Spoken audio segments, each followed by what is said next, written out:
আসসালামু আলাইকুম ফ্রেন্ডস, কেমন আছো তোমরা? আমি আল্লাহর মতো অনেক ভালো আছি। এখানে আমি আজকে একটা সোয়াবিনের রেসিপি নিয়ে চলে এলাম। তো সোয়াবিনের রেসিপিটা দেখো, তোমরা না দেখলে বুঝতে পারবে না কীভাবে করছি। তো প্রথমে আমার এখানে 100 গ্রাম সোয়াবিন আছে। সোয়াবিনটা ভালোভাবে গরম জলে ভিজিয়ে রেখেছিলাম, তারপরে ভালোভাবে ছেঁকে আমি তেল দিয়ে ভেজে নিচ্ছি। ভালোভাবে তেল দিয়ে ভেজে নিচ্ছি, একটু নুন দিয়েছি, একটু হলুদ দিয়েছি, দিয়ে ভেজে নিচ্ছি। আর ফ্রেন্ডস, এভাবে করে ভালোভাবে ভেজে নিচ্ছি আমি, তোমরা দেখতে থাকো। আর তোমরা ভিডিওটা দেখছো কিন্তু কেউ লাইক দিচ্ছ না। আর লাইক না দিলে তোমাদেরকে ভিডিও দেখার দরকার নেই, কারণ আমি অনেক কষ্ট করে ভিডিও বানাই। শুধু শুধু একটা ভিডিও রান্না তৈরি করতে অনেক টাইম লাগে। তো তোমাদের যদি কারোর ভালো না লাগলে তো প্লিজ দেখো না। আর আমি যে কথাটা বলছি রাগ করো না, কারণ আমার ভিডিও বানাতে অনেকটাই কষ্ট হয়। তোমরা যদিও দেখছো তো লাইক করছো না। আর যদি তোমাদের ভালো লাগে যে হ্যাঁ, ভিডিওটা আমি কষ্ট করে বানাচ্ছি, তো তোমরা প্লিজ লাইক কমেন্ট করো, ভালো লাগবে। আর আমি সবারই ভিডিও দেখি, আমি লাইক কমেন্ট না করে বেরিয়ে আসি না, আর ফুল ওয়াচ টাইম ভিডিও দেখি। তো আমার সয়াবিনটা ভাজা হয়ে গেছে। আমি কিছু এখানে তেল গরম করে কিছু তোমার দুটো লং, এলাচ, দারচিনি, কাঁচা জিরা 1 চামচ ছোটো চামচের দিয়ে দিলাম। গোলমরিচ কাঁচা দেওয়ার পরে তোমার পেঁয়াজ কুচি করে রেখেছিলাম দুটো বড়ো সাইজে। তো পেঁয়াজ কুচিটা দিয়ে ভালোভাবে তেলে আমি নেড়ে নিচ্ছি। আর দিয়ে দেবো সামান্য মতো লবণ, মানে সামান্য মতো ঠিক নয়, পেঁয়াজটা ভাজার মতো দিচ্ছি, আর পরে লাগলে আবার দেওয়া যাবে।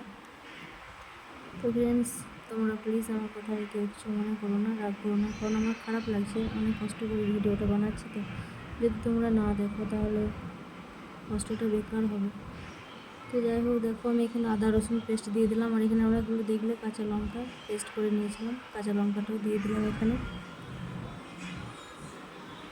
এটা একটু ঝাল ঝাল করবো।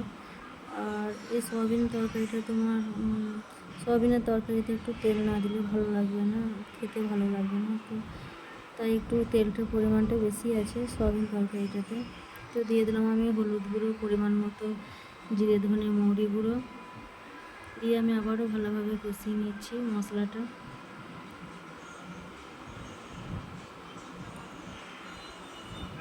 শুরুতে সবাই সাথ দেয়, কিন্তু তারপরে কি বলতো, আস্তে আস্তে সবাই পাশ কাটায়। সবাইকে দেখে নিলাম, কেউ কারো নয়, এটাই বুঝলাম।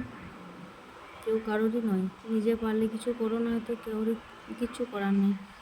তো অনেকজন অনেক আশায় দিয়েছিল, তো সবারই আশা আমি কী বলবো তোমাদেরকে, সবারই ভিডিও দেখি, সবারই ফুল ওয়াচ ভিডিও দেখি, টাইম দিই। তো আমার ভিডিও কেউ দেখে, কমই দেখে, আমি বুঝতেই পারি। তো কেউ দেখবে, স্কিপ করে দেখবে, তো ওইভাবে না দেখাটাই বেটার হবে।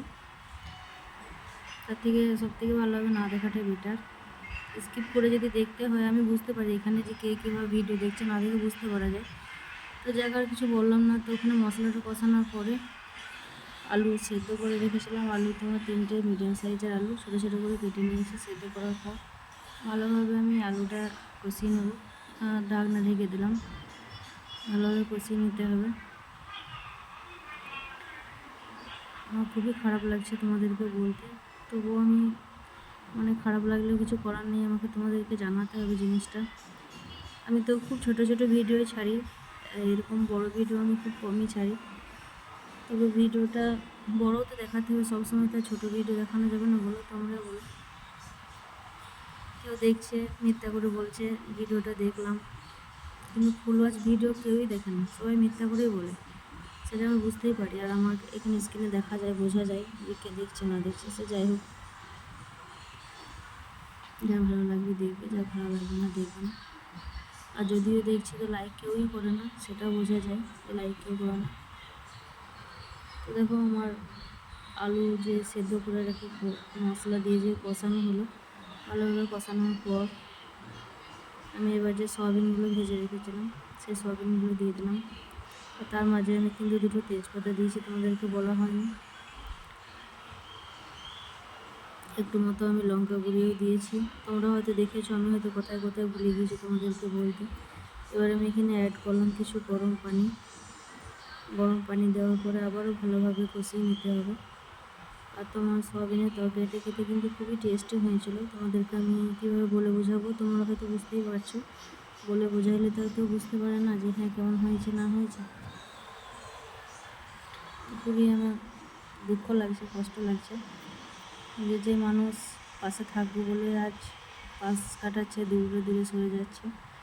খুবই খারাপ লাগছে বলতে কথাটা।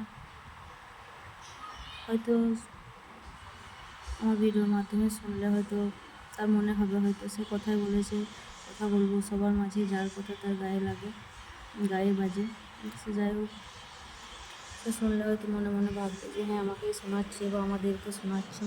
তো তাতে আমার কোনো প্রবলেম নেই, শুনলে কোনো অসুবিধা নেই, আমি ঠিকই বলছি কথাটা।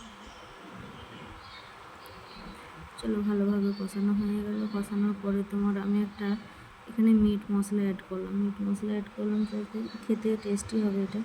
আর মিট মশলাটা এই কষানো অবস্থাতেই আমি অ্যাড করে দিলাম যাতে মশলাটা কষানো হয়ে যায়, মিট মশলাটা। এবার আমি দিয়ে দিচ্ছি তোমার পরিমাণ মতো পানি। আমার কথায় ভুল আছে, দেখবে একবার পানি বলবো একবার জল বলবো। আসলে কী বলো তো, পানিটাই আমরা বাড়িতে ব্যবহার করি, তো তাই আমার জল পানি দুরকম হয়ে যায়, তো কিছু মনে করো না। তো আমি একবার নুনটা চেক করলাম, তো নুনটা একটু কম হয়েছে মনে হলো, তো আমি আবারও সামান্য নুন দিয়ে দিলাম। আবার সামান্য নুন দেওয়ার পরে একটু মতো এখানে আমি হালকা চিনিও ইউজ করবো, হাতে করে দেখালাম তোমাদেরকে। তো চলো এইভাবে করে নেড়ে, আমি খুব বেশি পানি দিচ্ছি না, দেখো ঢেকে দিচ্ছি। ঢাকনা দেওয়ার 2-3 মিনিট পর আবার আমি ফিরে এলাম। দেখো আমার রান্নাটা মানে কি বলবো, সয়াবিনের তরকারিটা রান্না হয়ে গিয়েছে। আর আমি অফ করে দিলাম। আর তোমরা আমাকে কমেন্ট করে জানিও আমার রান্নাটা কেমন হয়েছে, সয়াবিনের তরকারিটা। প্লিজ কমেন্ট করে জানিও কেমন হয়েছে আমার রান্নাটা।